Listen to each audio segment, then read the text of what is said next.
3 fakta Sri Lanka Blue Magpie punya pembantu untuk merawat anaknya. 1. Wilayah penyebaran Sri Lanka Blue Magpie. Sebagai burung endemik Sri Lanka, spesies Blue Magpie ini ditemukan di hutan pegunungan yang tinggi dan tidak terganggu. Mereka juga berada di kaki bukit dan dataran rendah di area basah.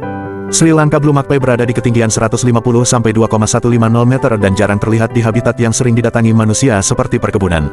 2. Apa yang dimakannya? Spesies magpie menggunakan kaki kuatnya untuk mencari makan. Mereka terlihat bergelantungan terbalik dan menahan mangsa dengan mudah. Makanannya sebagian besar terdiri dari serangga, katak dan kadal kecil. Sri Lanka Blue Magpie juga mengonsumsi buah-buahan. 3. Sepertinya menoleransi keberadaan manusia. Sumber yang sama menjelaskan bahwa walaupun Sri Lanka Blue Magpie menghindari habitat yang diganggu oleh manusia, mereka masih bisa menoleransi keberadaannya. Bahkan tertarik dengan kehadiran manusia.